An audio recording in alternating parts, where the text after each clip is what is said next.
Salve, Wanyambe. Selamat pagi saudara-saudari yang dikasihi Kristus.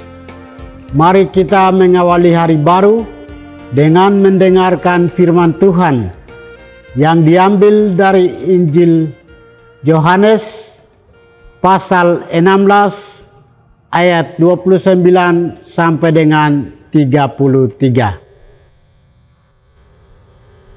Tuhan bersamamu. Inilah Injil suci menurut Yohanes.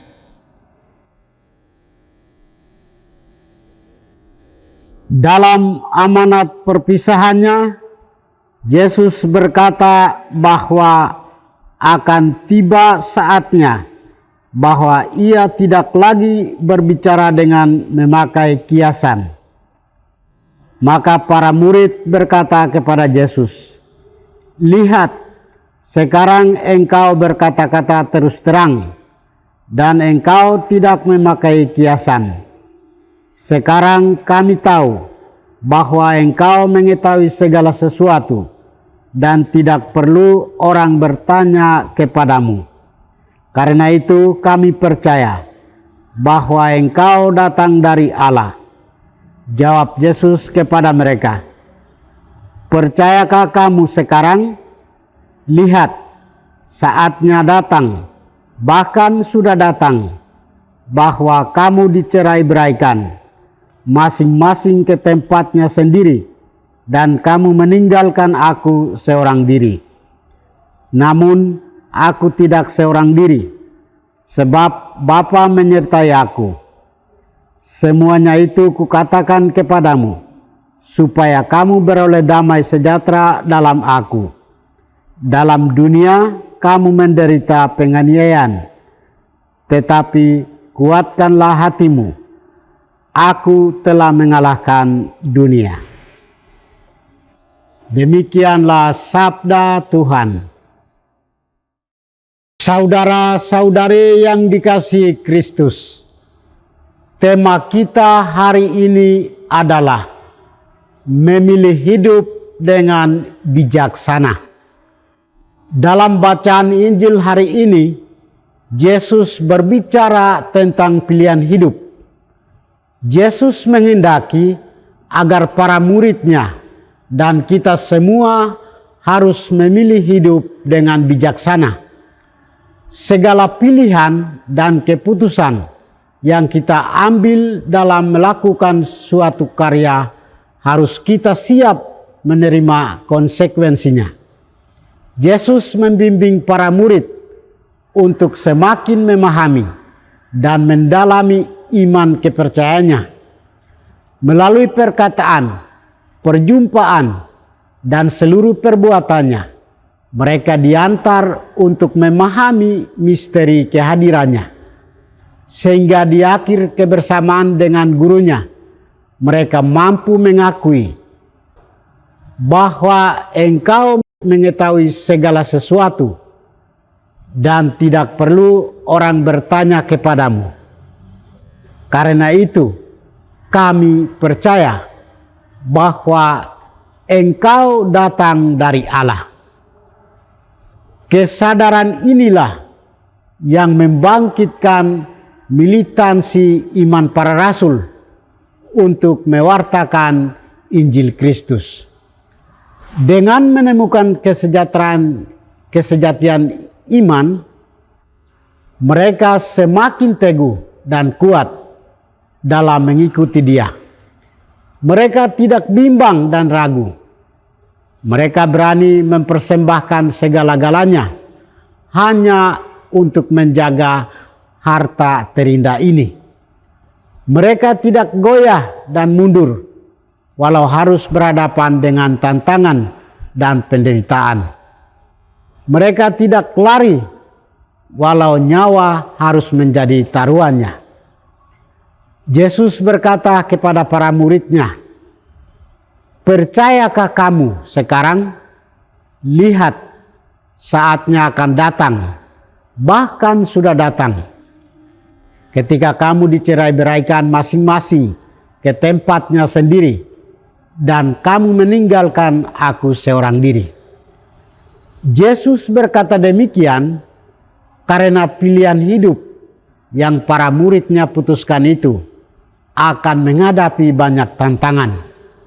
Mereka akan menghadapi banyak tantangan, yaitu terjadi penolakan, penganiayaan, dan bahkan nyawa mereka akan menjadi taruhan. Di hadapan para muridnya, ia dengan terus terang mengatakan bahwa penderitaan dan ujian hidup bisa datang kapan saja menghampiri mereka. Tetapi mereka tak perlu takut atau kehilangan semangat, karena Dia akan selalu menyertai mereka. Yesus berkata, "Aku tidak seorang diri, sebab Bapa menyertai aku. Semuanya itu kukatakan kepadamu, supaya kamu beroleh damai sejahtera dalam aku. Dalam dunia kamu menderita penganiayaan, tetapi kuatkanlah hatimu. Aku telah mengalahkan dunia." Yesus tidak pernah menjanjikan kehidupan yang mudah atau bebas dari tantangan. Sebaliknya, Ia justru mengajarkan bahwa hidup kita akan penuh dengan tantangan, rintangan, dan kesulitan. Rasul Paulus dalam mewartakan Injil kepada orang-orang yang belum mengenal Kristus, ia menghadapi berbagai tantangan. Meskipun ia mendapat banyak tantangan, tetapi ia berani menghadapinya dengan bijaksana. Dengan kebijaksanaannya, ia rela menjelajahi daerah-daerah pedalaman hingga tiba di Efesus.